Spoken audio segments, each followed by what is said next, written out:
नमस्कार दोस्तों, मैं देवेश शुक्ला आप सभी का स्वागत करता हूं आपके अपने यूट्यूब चैनल पर। मेरे प्यारे दोस्त, आज हम चर्चा करने वाले हैं एमए सेकेंड सेमेस्टर के समाजशास्त्र के पेपर नंबर 3 के ऊपर। ठीक है, किसके ऊपर चर्चा करने वाले हैं?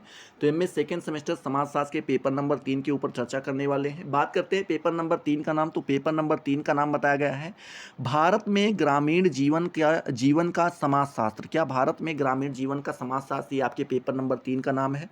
तो आप जिस किसी भी यूनिवर्सिटी से एमए कर रहे हो, अगर आपका सब्जेक्ट जो है समाजशास्त्र अर्थात सोशियोलॉजी है, तो आपको वहाँ का सिलेबस उठा के जरूर चेक कर लेना है कि क्या आपके पेपर नंबर 3 का नाम भारत में ग्रामीण जीवन का समाजशास्त्र है या नहीं है तो अच्छी बात है, धड़ल्ले के साथ तैयारी कीजिए।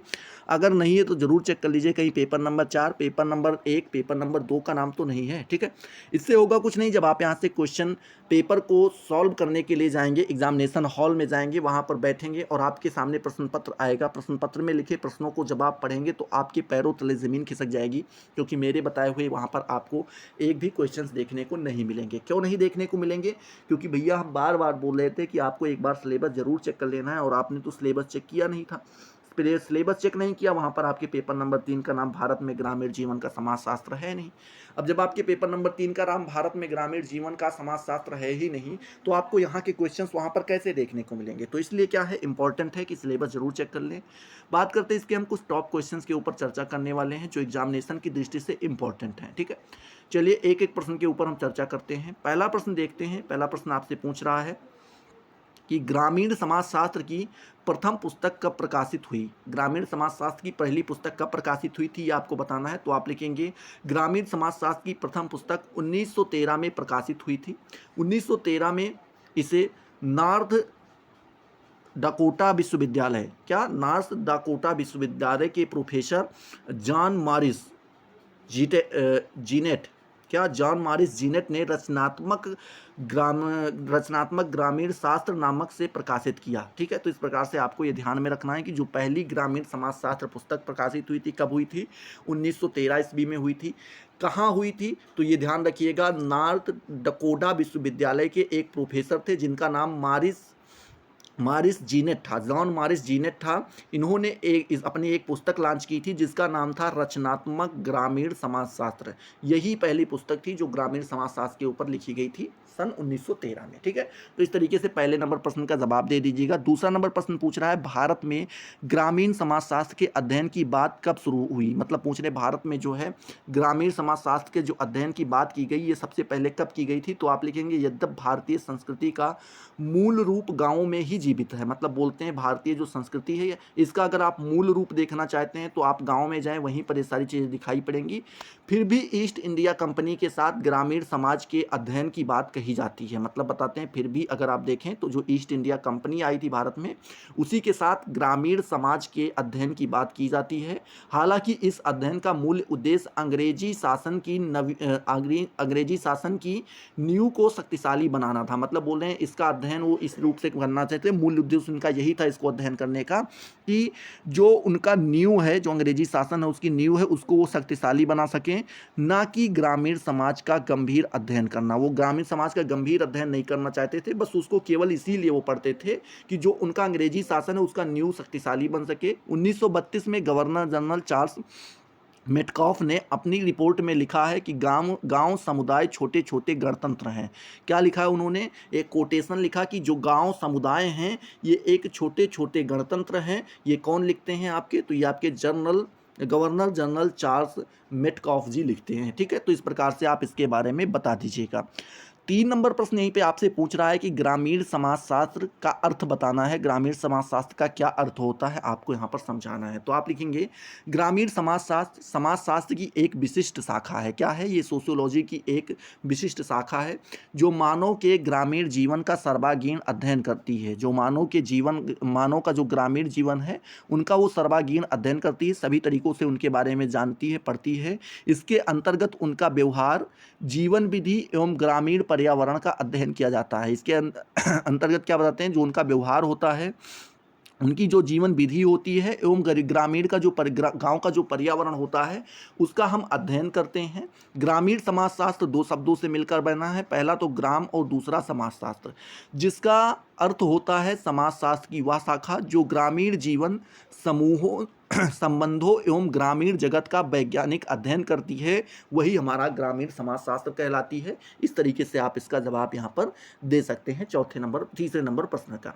अब हम बात करते हैं चौथे नंबर प्रश्न के बारे में। तो चौथा नंबर प्रश्न आपसे पूछ रहा है ग्रामीण समाजशास्त्र का आपको यहाँ पर महत्व बताना है। तो आप लिखेंगे पहला इसका शैक्षिक महत्व, दूसरा इसका महत्व है ग्रामीण सामाजिक समस्याओं के अध्ययन में सहायक, तीसरा महत्व लिखते हैं व्यावसायिक महत्व, चौथा महत्व बताते हैं समाजशास्त्रीय महत्व और पांचवा महत्व बताते हैं ग्रामीण समाजशास्त्र का एक अत्यावश्यक पथ प्रदर्शक के रूप में। ठीक है, तो ये 5 आवश्यक महत्व जो है आप ग्रामीण समाजशास्त्र के आराम से बता सकते हैं। ठीक है, चलिए अब 5 नंबर प्रश्न के बारे में बात करते हैं। 5 नंबर प्रश्न आपसे पूछ रहा है कि जाति का शाब्दिक अर्थ आपको यहाँ पर बताना है। जाति का शाब्दिक अर्थ क्या होता है ये आपको यहाँ पर समझाना है। ठीक है, तो आप लिखेंगे अंग्रेजी का कास्ट शब्द पुर्तगाली भाषा के कास्टा से बना है। किससे बना है?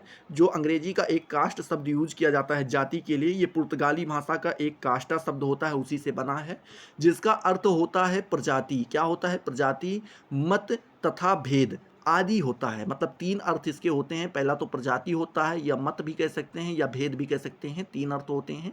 जाति शब्द की उत्पत्ति 1965 ईस्वी में ग्रेसियस डी ओरेटा नामक विद्वान ने खोजी थी। मतलब बोल रहे हैं जो जाति शब्द की उत्पत्ति हुई थी ये 1665 ईस्वी में हुई थी, जिसकी खोज किसने की थी? ग्रेसियस डी ओरेटा नामक विद्वान ने खोज की थी। ठीक है, तो इस प्रकार से आप इसके बारे में बता दीजिएगा जाति के शाब्दिक अर्थ के बारे में। अब हम बात करते हैं छठे नंबर प्रश्न के बारे में। तो छठा नंबर प्रश्न पूछ रहा है जजमानी व्यवस्था की परिभाषा आपको यहाँ पर बतानी है। जजमानी व्यवस्था की परिभाषा देने की, जजमानी व्यवस्था क्या होती है? तो लिखेंगे ऑस्कर लेविस महोदय जी ने जो है जजमानी व्यवस्था को परिभाषित करते हुए लिखा है कि इस व्यवस्था में गांव में प्रत्येक जाति समूह के अन्य जातियों के परिवार के लिए कुछ विशेष निश्चित सेवाओं की आशा की जाती है। मतलब बोलते हैं कि इस व्यवस्था में जो गांव के प्रत्येक जाति समूह के अन्य जातियों के जो परिवार होते हैं उनके लिए कुछ विशेष निश्चित सेवाओं की आशा की जाती है। एग्जाम्पल के तौर पे अगर आप समझना चाहें तो जैसे पंडित हैं आपके गांव में, अगर पंडित रहते होंगे या गांव के बाहर रहते होंगे तो आप उनसे क्या एक्सपेक्टेशन रहते हैं? उनसे एक ही सेवा चाहते होंगे कि वो आएँ हमारे घर पे पूजा पाठ करें, हाँ कथा भागवत सुनाएं, हम लोगों का जो है अच्छे से शादी विवाह करवा दें, यही आप एक्सपेक्टेशन रखते होंगे। तो ये आपका क्या हुआ? पंडित का जजमानी, आप जजमान हो गए पंडित के, और जजमानी आप लोगों के यहाँ पे उनकी जजमानी चल रही है। ठीक है, तो इस प्रकार से, इसी प्रकार से अगर आप नाई ले लें तो नाई से क्या एक्सपेक्टेशन रखते हैं? वो आपका बाल काट दे, तो वो आप उस जजमान आप उसके हुए, नाई के भी आप जजमान हुए। ठीक है, इसी प्रकार से आपके यहाँ पे जो कारपेंटर वगैरह आते हैं, बढ़ई आते हैं, तो उनसे आप क्या एक्सपेक्टेशन रखते हैं? खटिया वगैरह हुआ, चारपाई जिसे आप कहते हैं, बेड हुआ, तखत हुआ।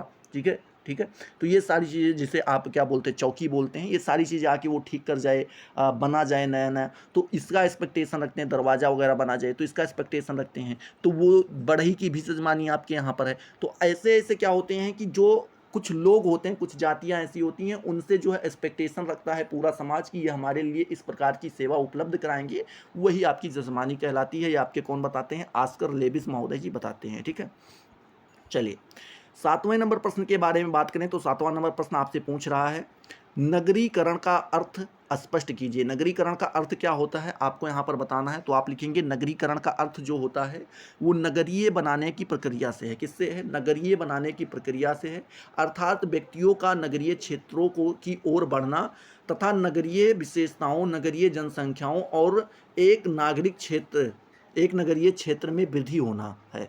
मतलब यहाँ पर बताते हैं नगरीकरण का अर्थ अगर आप लेना चाहते हैं तो बताते हैं नगरीय बनने की प्रक्रिया से। जब आप किसी समाज को, किसी सोसाइटी को नगरीय बनाते हैं जिस प्रक्रिया के माध्यम से, उसी को नगरीकरण कहते हैं। अर्थात अगर आप फिर से समझना चाहें तो कह सकते हैं व्यक्तियों का नगरीय क्षेत्रों की ओर बढ़ना। जैसे ग्रामीण से जब कोई नगरीय की तरफ बढ़ता है वो, ठीक है, तथा नगरीय विशेषताएं, नगरीय जनसंख्या और एक नगरीय क्षेत्र में वृद्धि होना ही क्या कहलाता है? नगरीकरण कहलाता है। इस प्रकार से जो है आप नगरीकरण का अर्थ यहाँ पर समझा दीजिएगा। आई होप आपका 7वां नंबर क्वेश्चन भी क्लियर हो गया होगा। 8वां नंबर प्रश्न आपसे पूछ रहा है S.C. डुबे, कौन? S.C. डुबे की गांव के अध्ययन से संबंधित किन्हीं दो पुस्तकों के नाम लिखिए। S.C. डुबे ने जो है गांव के अध्ययन से संबंधित दो पुस्तकें लिखाई हैं, कई पुस्तकें लिखी हैं लेकिन दो पुस्तकों के आपके यहाँ पे नाम लिखने हैं। तो उसमें पहली पुस्तक आपकी आ जाती है इंडियन विलेज पहली पुस्तक आती है इंडियन विलेज और दूसरी आती है इंडियन चेंजिंग विलेज, ठीक है। तो इस प्रकार से आप दो पुस्तकों के बारे में लिख दीजिएगा, एक इंडियन विलेज, एक इंडियन चेंजिंग विलेज, ठीक है। ये किसकी है? S.C. डुबे जी की है, जो गांव के अध्ययन से संबंधित इनकी दो पुस्तकें थी, ठीक है। चलिए अब हम बात करते हैं 9 नंबर प्रश्न के बारे में। तो 9 नंबर प्रश्न आपसे पूछ रहा है जमींदारी प्रथा पर टिप्पणी आपको लिखना है। जमींदारी प्रथा के ऊपर आपको कुछ अपनी भाव व्यक्त करने हैं, विचार व्यक्त करने हैं, बताने हैं। तो आप लिखेंगे यहाँ पर कि ब्रिटिश काल से पूर्व गांव की समस्त कृषि भूमि का कर वसूल करने का कार्य गांव पंचायत करती थी। मतलब बोल रहे हैं जो ब्रिटिश काल था उससे पहले जो गांव की जितनी भी समस्त कृषि भूमि हुआ करती थी उनसे जो कर वसूले जाते थे वो कौन करते थे? गांव की पंचायतें किया करती थी। किंतु अंग्रेजों ने जमींदारी प्रथा प्रारंभ की और ग्राम पंचायत से कर वसूल करने संबंधित अन्य कार्यों को जिम्मेदारी को सौंप दिया, जिससे ग्राम पंचायतों की शक्ति घटी। मतलब बोलते हैं कि जो अंग्रेज लोग थे उन्होंने जमींदारी प्रथा का क्या किया? प्रारंभ किया, ठीक है। जमींदारी प्रथा का प्रारंभ किया और ग्राम पंचायत से जो कर वसूल करने के संबंधित बात थी एवं जो अन्य कार्यों की जिम्मेदारी दी गई थी उनको सौंप दिया गया, जिससे ग्राम पंचायत की शक्ति क्या हो गई?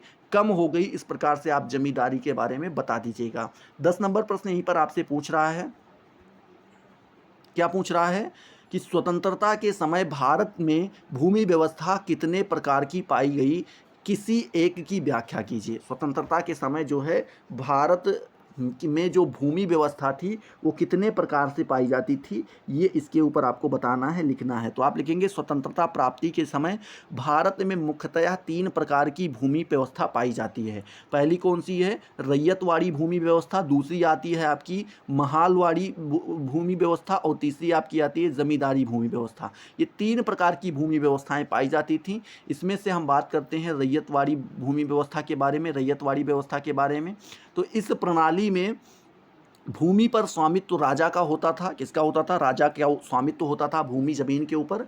किंतु व्यवहार में प्रत्येक रजिस्टरधारी रैयत स्वामी होता था। मतलब बोलते हैं जो व्यवहार में देखें तो उसमें प्रत्येक एक रजिस्टरधारी हुआ करते थे, मतलब कुछ लोगों के नाम पे रजिस्टर्ड करवा दिया जाता था।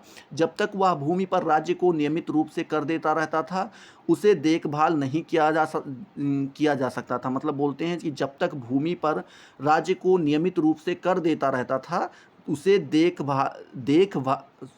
उसे बेदखल नहीं किया जाता था। देखभाल पढ़ रहे हैं, देखो क्या बता रहे हैं कि जब तक क्या करता था वो कर देता था तब तक उसको भूमि से बेदखल, मतलब भूमि से अलग नहीं किया जाता था, आराम से वो खेती उती कर सकता था। उनकी भूमि को काम में लेने, उसे बेचने या हस्तांतरित करने या किसी अन्य प्रकार से उपयोग में लाने का अधिकार होता था। मतलब बोलते हैं उसे भूमि को काम में लेने के लिए, कोई भी काम करना चाहता है, उसे बेचना चाहता है, उसे हस्तांतरित करना चाहता है या किसी अन्य प्रकार का उपयोग में लाना चाहता है, इन सभी का अधिकार हुआ करता था। भूमि पर मालगुजारी का निर्धारण राज्य द्वारा 20 से 30 वर्ष के पश्चात भूमि की उर्वरक शक्ति तथा उपज के अनुसार तय किया जाता था। मतलब बोल रहे हैं जो भूमि की मालगुजारी दी जाती थी, कर वगैरह दिया जाता था, उनका निर्धारण राज्य सरकार के द्वारा 20 से 30 वर्षों के पश्चात जो जमीन की उर्वरक शक्ति होती थी, मतलब पैदावार देखने के बाद जो है उसके अनुसार जो है उसका वो तय किया जाता था कि कितना आप जो है कर देंगे, ठीक है। ये आप यहाँ पे ध्यान में रखिएगा। 11 नंबर प्रश्न यहीं पर आपसे पूछ रहा है पंचायती राज व्यवस्था क्या है, आपको यहाँ पर बताना है। तो आप लिखेंगे सन 1993 में भारतीय संविधान में 73वें संविधान संशोधन किया गया। कितना किया गया? 1993 में 73वां संविधान संशोधन किया गया था।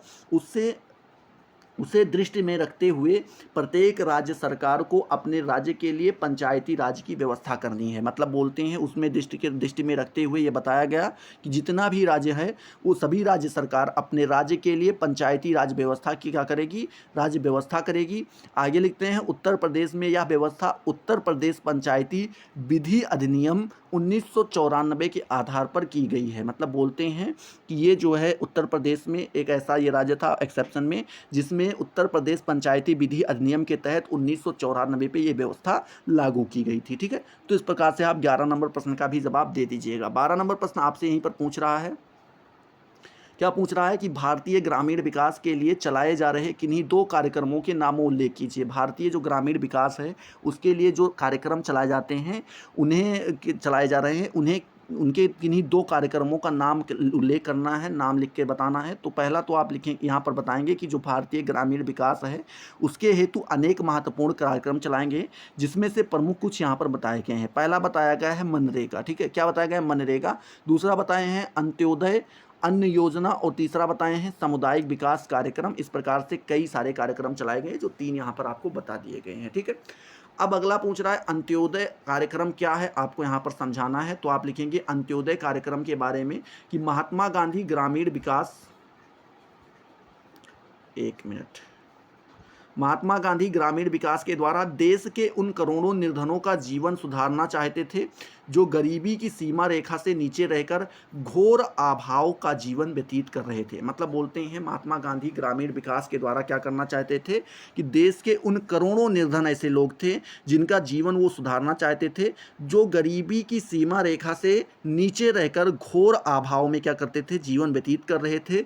गांधी जी की इसी भावना को मूर्त रूप देने के लिए जयप्रकाश नारायण ने 2 अक्टूबर, किसने? जयप्रकाश नारायण ने 2 अक्टूबर 1977 से ऐसे कार्यक्रम को प्रारंभ किया जिसका लाभ गांव से सबसे अधिक निर्धन परिवारों को मिल सके। इस कार्यक्रम को अंत्योदय का नाम दिया गया, ठीक है। तो इस प्रकार से 13 नंबर प्रश्न भी आप बता दीजिएगा। चलिए अब हम बात करते हैं 14 नंबर प्रश्न के बारे में। तो 14 नंबर प्रश्न आपसे पूछ रहा है अंत्योदय कार्यक्रम के उद्देश्य आपको बताने हैं कि जो अंत्योदय कार्यक्रम चलाया गया इसका क्या उद्देश्य था, क्या टारगेट था। तो अंत्योदय कार्यक्रम का सबसे अधिक निर्धन परिवारों का चयन करके उन्हें 3 प्रकार से आर्थिक सहायता देने का प्रावधान करता है। मतलब बोलते हैं अंत्योदय कार्यक्रम जो है ये पहले निर्धन परिवारों का चयन करेगा, फिर उनको 3 प्रकार की आर्थिक सहायताएं वो प्रदान कराएगा। पहली जो आर्थिक सहायता होगी वो कृषि योग्य भूमि का आवंटन करना, कृषि योग्य भूमि उनके लिए जो है दी जाएगी। अपनी रुचि का रोजगार प्रारंभ करने की सुविधा देना, वो अपनी इंटरेस्ट के हिसाब से जो रोजगार चलाना चाहते हैं उसकी वो सुविधा दी जाएगी। और तीसरा बताते हैं वृद्धा अवस्था पेंशन। वृद्धा अवस्था पेंशन, ये 3 प्रकार की आर्थिक व्यवस्थाएं जो है उनको अंत्योदय के तहत दी जाएगी। ये अंत्योदय का उद्देश्य था। तो आई होप ये सारी चीज़ें आपको यहाँ पर क्लियर हुई होंगी। अगर क्लियर हुई हैं तो फटाफट वीडियो को लाइक करो, अपने दोस्तों के साथ शेयर करो। अभी तक अगर आपने चैनल को सब्सक्राइब नहीं किया तो सब्सक्राइब करके बेल वाले आइकन को जरूर प्रेस कर दो, जिससे आपको सारी नोटिफिकेशन मिलती रहें और आप उनसे लगातार लाभान्वित होते रहें, ठीक है। और ध्यान दीजिए, अगर आप इसका अगला पार्ट चाहते हैं तो कमेंट सेक्शन में ज़रूर बताएं वीडियो कैसा लगा, और अगला पार्ट लेकर के आना है कि नहीं लेकर के आना है आपको ये भी बताना होगा। तो मिलते हैं अगले वीडियो में नए जोश नए टॉपिक के साथ। तब तक के लिए जय हिंद, जय भारत।